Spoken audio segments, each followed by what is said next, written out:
Magandang araw nga pala sa inyong lahat and especially lalong-lalo na sa mga nanonood na naman ng ating bagong updates ngayon dito kay Sitaw.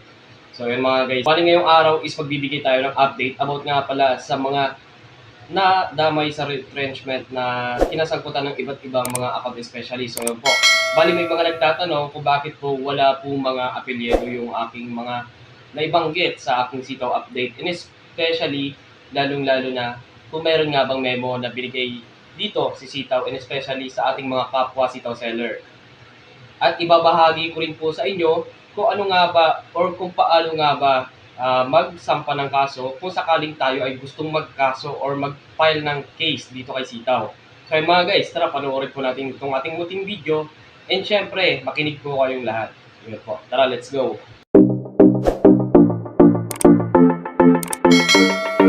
Makailan nga lamang nung nilabas ko yung aking video dito kay Sitaw about sa sinasabi ngang memo na retrenchment na tatanggalin po ang ating mga account specialist na nasa 32. 32 account specialist po ang tinanggal simula po ng July 31. So ayan, may pumalit nga ba or may papalit nga ba sa ating mga account specialist? So ayan po, sa 32 account specialist po ay meron pong papalit na mga bagong account specialist. So, ibig sabihin, kahit po na tinanggal na po sila ni Sitaw, is papalitan po sila ng bagong account specialist.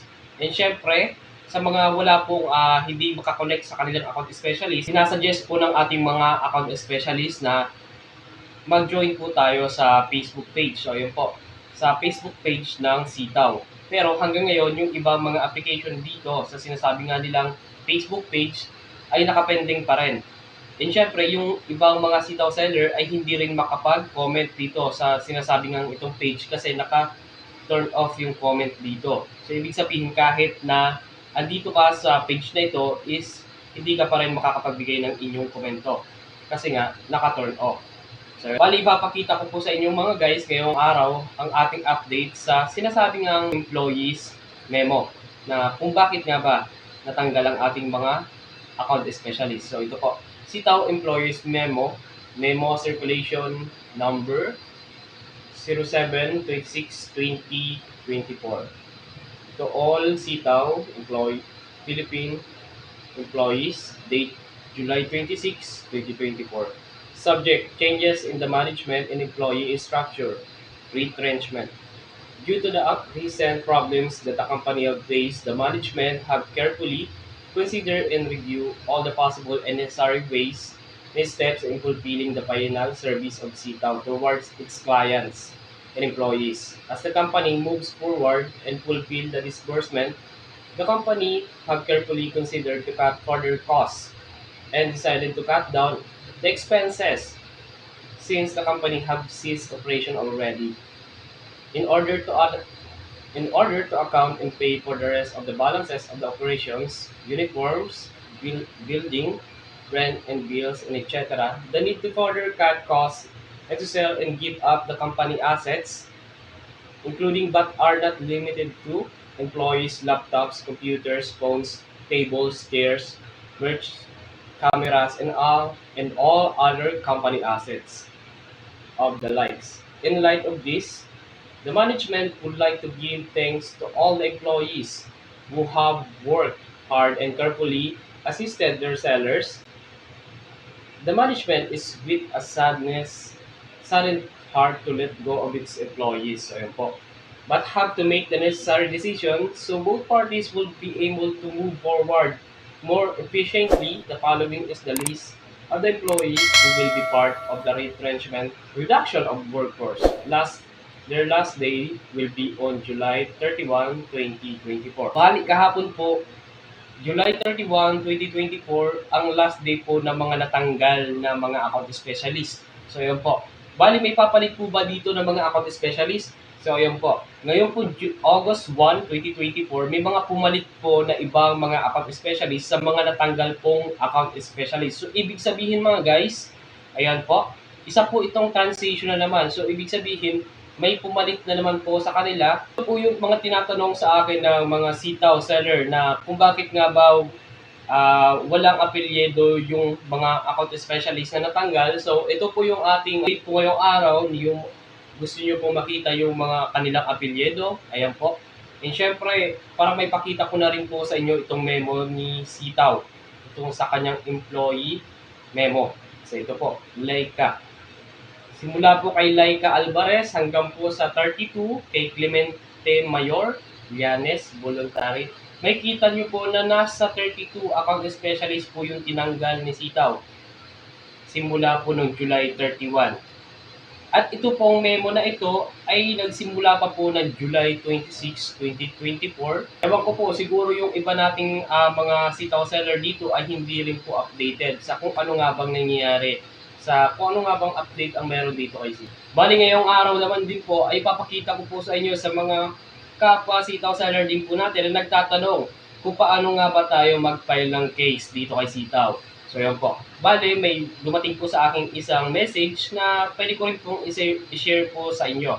So sana po ay makatulong din po ito sa inyo kung gusto niyo din pong magreklamo patungkol dito kay Sitaw. So lahat po yan ay karapatan din po natin bilang isang investor dito kay Sitaw at kung tayo ay nawawalan na din po ng pag-asa na makabalik pa ang ating pera. Sitaw seller, ayan po, yung iba po natin kasing Sitaw seller is gusto na din po kasing magreklamo at sampa ng kaso dito kay Sitaw.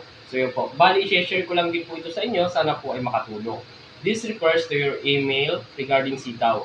Please be informed that the Commission through this department is accepting complaints from the public against any entity or individuals for violation of laws, being complaints from the public against any entity or individuals for violation of laws being implemented by the Commission. Hence, if you wish to file a formal complaint against Sitaw for possible violation of the Securities Regulation Code, SRC, and or the revised Corporation Code of the Philippines, RCCP, per procedure, you are required to submit a duly notarized complaint affidavit, particularly narrating the incidents. So, ayun po, mga proseso kung sakaling po tayo ay magsampa ng kaso or mag-file ng complaint dito kay Sitaw. You are required to submit a duly notarized complaint affidavit, particularly narrating the incidents surrounding your investment with the said person.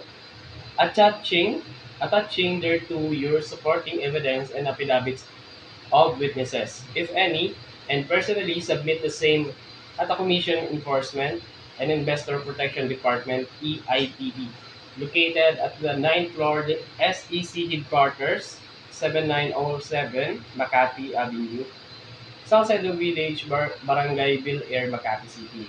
So yan po.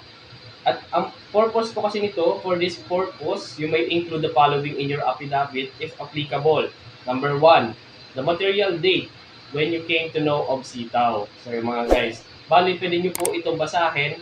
Ayan po, dito po sa aking Sitaw update na vlog po, dito na naman kay Sitaw. Siyempre, number 2, the platform or website where Sitaw is advertising her business or is soliciting investment from the public. The marketing scheme being employed by Sitaw.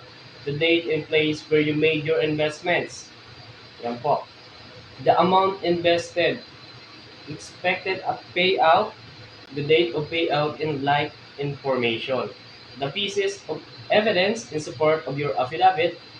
Voucher, memorandum of agreement, FB postings, screenshots of groups chat messages, and number 7, all other relevant information and evidence. So yung mga guys, bali po yung ating mga announcement dito din kay Sitaw, yung kanyang mga announcement about disbursement refund, yung kanyang sinasabing new banking method, ay pwede din po yung maging ebidensya para sa pagsasampa din po natin ng complaint dito kay Sitaw. So you may also include in your complaint affidavit additional evidence pertaining to their investment transaction with Sitaw, including but not limited to the following.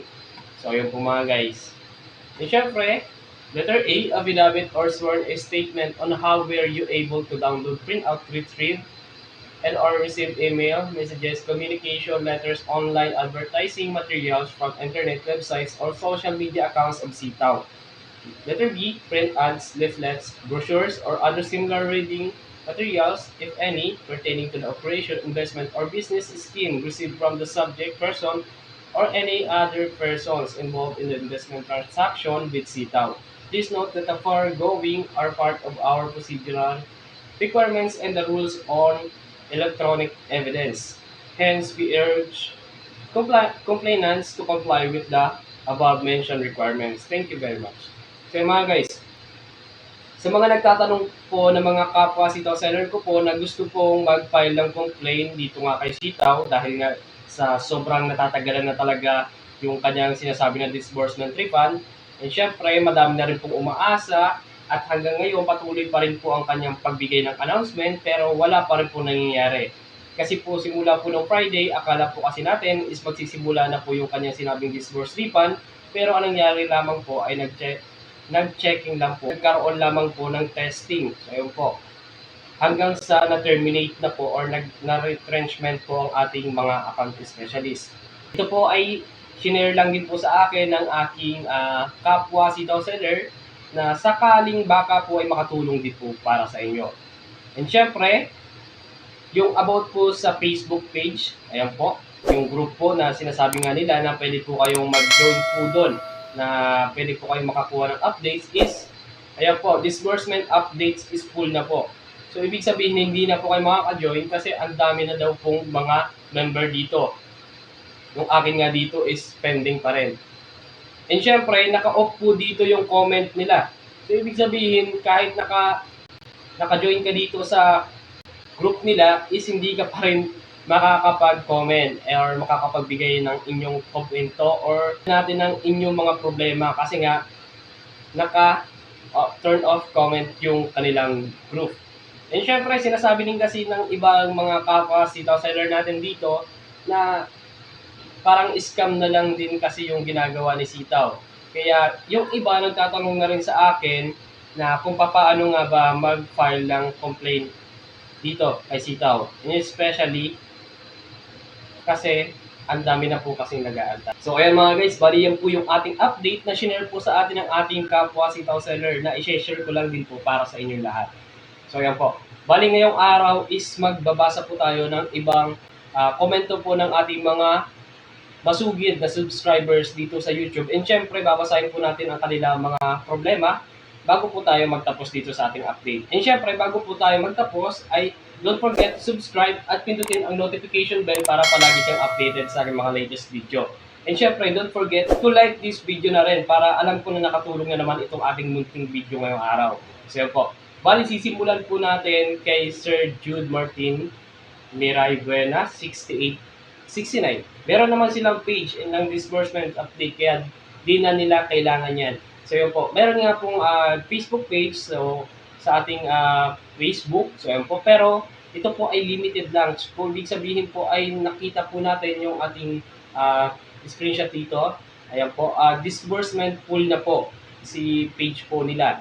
And syempre, ang problema din po ng ating ibang mga kasama po dito sa page na ito is hindi din po sila makapag-comment at hindi din po sila makapagbigay ng kanilang komento ng kanilang problema dito kay Sitaw. And syempre kay @mia57, bakit wala mga apelyido, pangalan lang, ano ba yan, parang panluloko na lang sila. So yun po, bali yung sagot ni @mia57 ay nasagot ko na po, ayan po yung ating Sitaw employee memo na pinakita po natin nung ating recent na minutes dito sa ating munting video. Ayan mga guys. And syempre kay Jude Martin Buena 69. Tatanggalin na lang talaga yan para imbes na ipasahod sa kanila, doon sa seller na lang ibibigay. So yun. And syempre another comment na naman natin kay @mia57 at Kuya Mark. May 10k kaya ang mga seller? Kasi computin mo, example, 10,000 times 20,000 investment kada seller. 200 million ang laki pera nakuha sa atin. So yung mga guys, siguro lalampas po sila sa 10,000 kasama na din po yung ibang mga OFW na mga Pinoy, ayan, and Pinay na nasa ibang bansa na nag-invest din dito kay Sitaw. So yung mga guys, kaya sigurado nalalampas pa yung ina-expect mo na 200 million na investment dito kay Sitaw mga guys.